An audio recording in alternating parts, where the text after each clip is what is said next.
Swayam Prabha. Digital India. Educated India.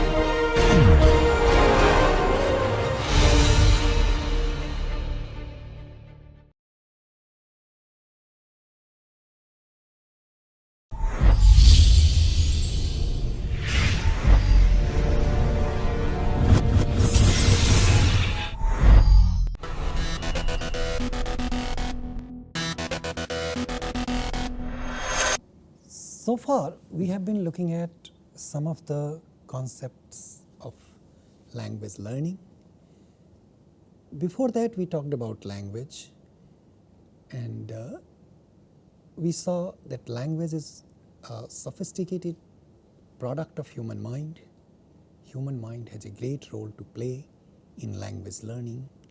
We have seen this part when we were looking at language learning.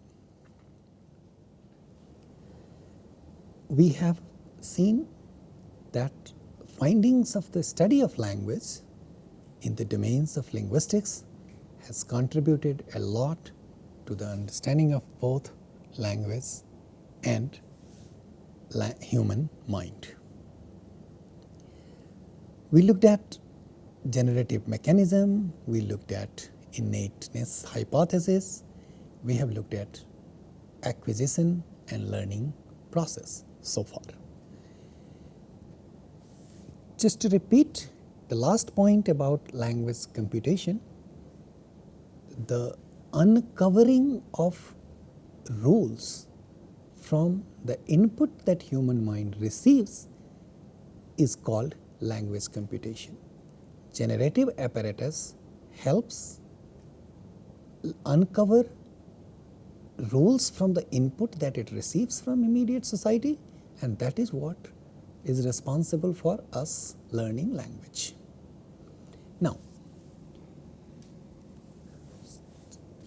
when we moved on, we saw language acquisition device, we have looked at universal grammar, and we established that language acquisition device is a hypothetical one, and it is argued that this device is an inbuilt capacity that every human child is born with.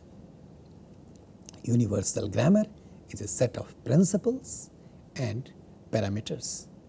Principles tell us what's possible in language, and with the help of parameters we understand what is how languages differ from one another.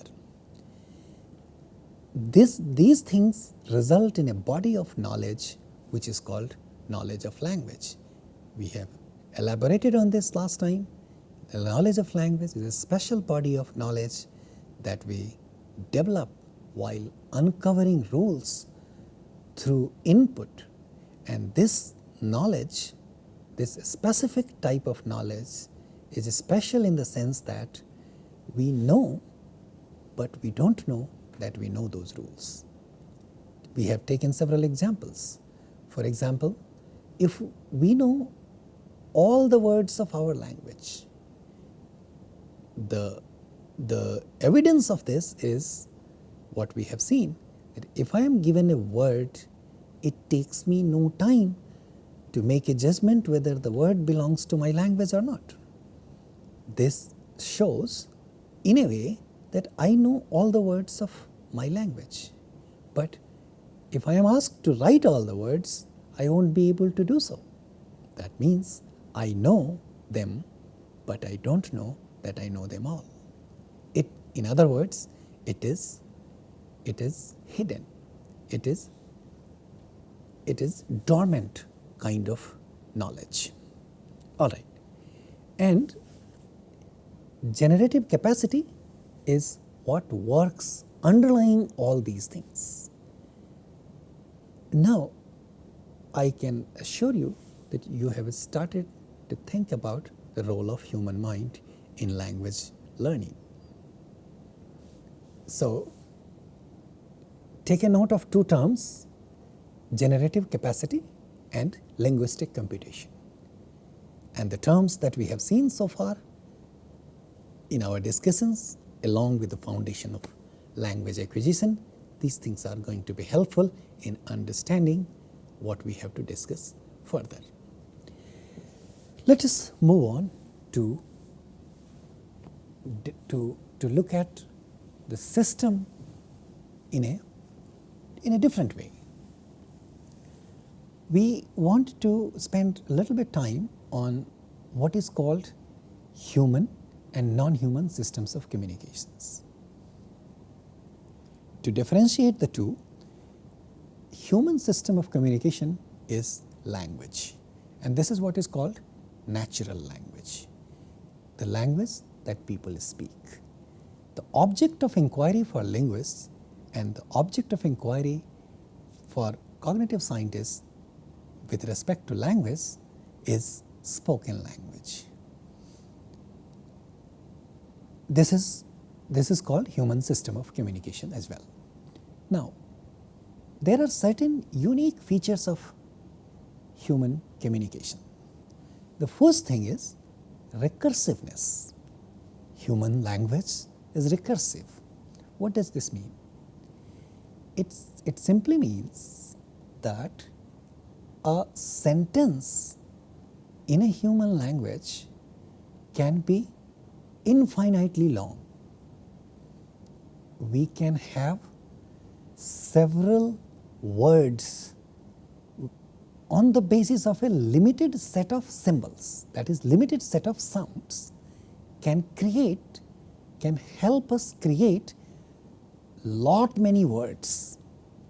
And once we have words, we start making a sentence, and a sentence can be infinitely long. In short, in brief, this is what we mean by recursiveness. The other feature of human communication is creativity. It means that with the help of language, that is human system of communication, we can be very creative. We have the capacity to talk about things which do not exist in real. We can create situations, we can create hypothetical situations, we can talk about philosophical objects and whatnot. The capacity to talk about things which may not be present in the moment is called creativity. This is also a unique feature of human system of communication. And one more to add for the time being is arbitrariness. Now, this term arbitrariness requires a special attention. This is also one of the unique features of human system of communication. Arbitrariness is very, very simple for us to understand. It means, take a word, think about a word that comes to your mind. For example, a pen, a computer, a book, a room, school, classroom, any word that comes to your mind. There is no reason why a pen is called a pen. There is no reason why a table is called a table. This needs your attention in a very careful way. The word table is shared among the speakers of English and anyone who knows the language that we speak. Therefore, it helps us communicate. What we are saying is, why the object table is called table has got no rational justification. There is no reason for that. This is called arbitrariness. Now, these things create a very special situation. These things make human system of communication, that is language, very unique. We will relate this once again when we talk about relationship between language and human mind in a day or so. contrasting human system of communication with non-human systems of communication, which is what would be an example of non-human system of communication? For example, traffic light is an example of non-human system of communication. Animal sounds, bird sounds, bees. These could be examples of non-human systems of communications. Compared to language, that is human system of communication, non-human systems of communication is very limited. It can only do limited things. Take for example,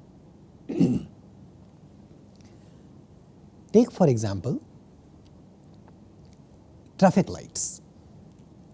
What are the things that traffic lights can do? It has couple of symbols like red, yellow, green. If we like, we can add couple of more, but that's all about it. When the traffic signal is red, it simply tells you one small thing.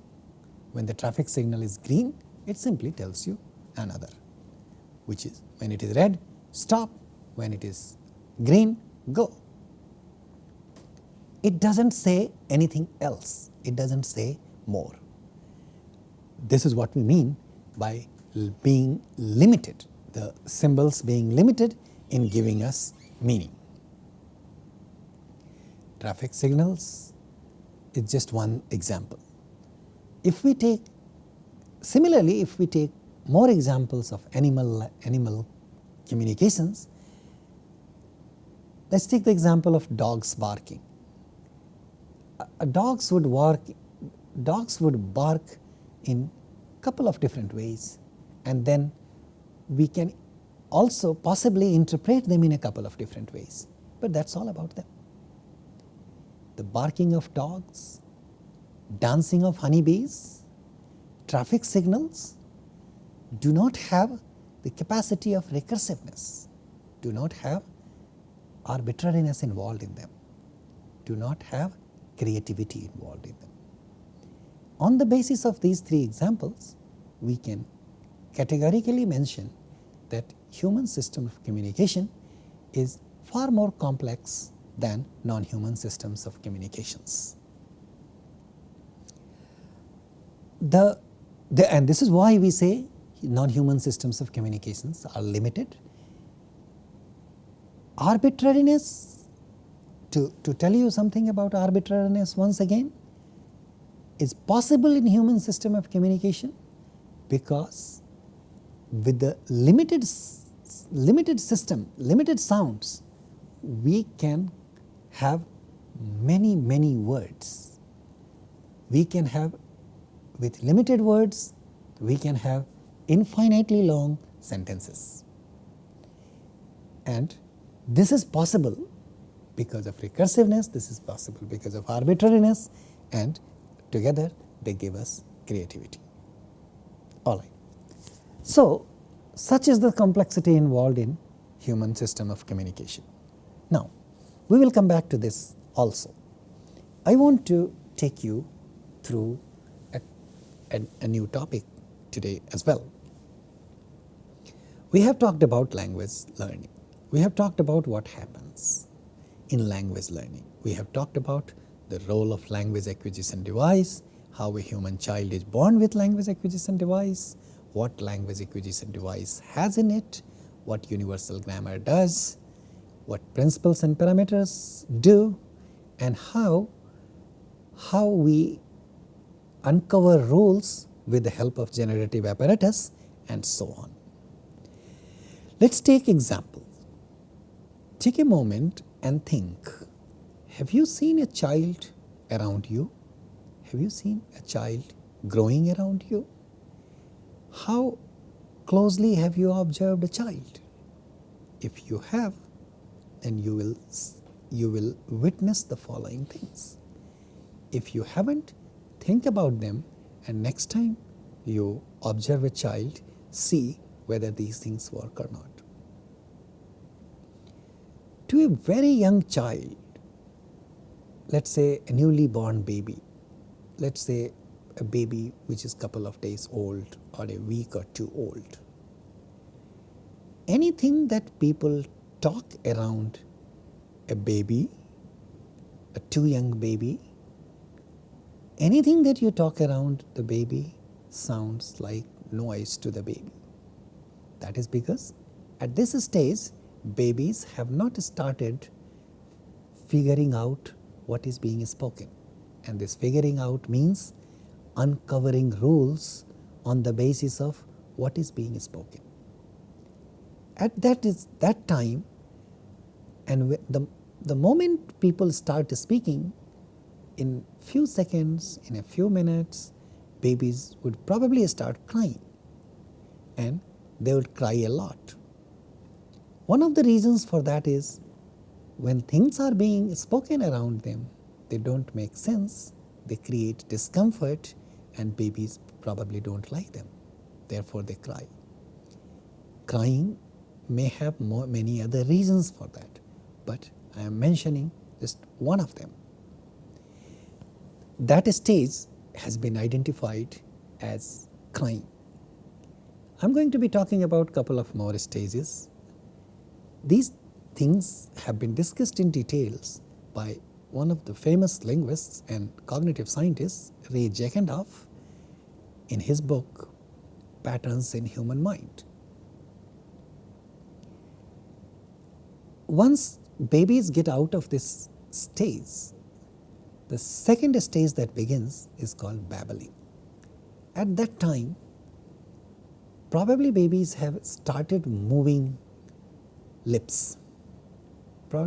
Probably they are just looking at others, and because when people around them speak, what they observe is the moment some kind of noise comes, they start observing people, and they look at the source of the sound, and one of the things that is quite obvious to them is probably movement of lips. So what they start doing is they start moving their lips, and they start getting some sounds like pa, pa, ba, ma. Not necessarily they are saying these sounds, not necessarily they are saying words that might come out of combination of these sounds, but they are just trying to do something. That stage is called babbling. These two are very significant stages because at that time too, language acquisition device gets activated. Slowly, around 6 months of their time, they start. So 6 months of their time, until the 6 months, they will be babbling. Beyond that, 7th, 8th or 9th month, there aren't hard and fast lines around these months, but a generic estimate shows that around 10th month and beyond that, babies start producing a word, one word. That's called one word stage. And probably they don't know the meaning of these words. This is a very significant claim. This is a very significant point where one can claim that association of meaning with the words that babies say happens way later in the stages of language learning. And at this stage, between when the babies are 10 months old, they don't know what the words mean. Still, they can say several words. Also, you can probably count the words babies would say. They are very, very generic across cultures like papa, mama, baba, and little bit more complex words. Maybe some babies would produce bisyllabic words as well. When the stages of learning is underway, Around 2 years of their age, they will come to 2 words stage, and then they'll start saying things like mommy, water, give, ball, and so on. This is also, we can find several other things on the basis of these examples. At the time of 24 months and 2 words stage, they have started uncovering rules of what would combine with 1 word. They do not produce just any 2 words when they make a phrase. They categorically know what is possible to combine and what's not possible. A baby may say mommy water. A baby may say green ball. A baby may say nice doll. But you would not find babies saying things like sweet doll, hot book. Babies won't say these things. Now, what this tells us that babies have figured out rules at this stage of 2 words, around 24 months of their age, what are possibilities in combination of 2 words. At the same time, they haven't advanced to a full sentence. That is, the 2 years old baby has not uncovered the rules and the components that are essential for combining words, combining a sentence, to create a sentence. So, that happens around the 2. The moment we move further, let's say 2.5 years old baby, and when we go all the way to 3 years to 4 years of age, then we see the stage of phrase and sentences. At this stage, they have developed to handle grammatical complexity. Probably around this stage, they also start making meaning. And one of the most significant things that Ray Jackendorf notes, that babies develop around 10,000 words at this stage. Notice, at 1 word stage, between 10 to 20 months of their age, they have around 50 to 100 words.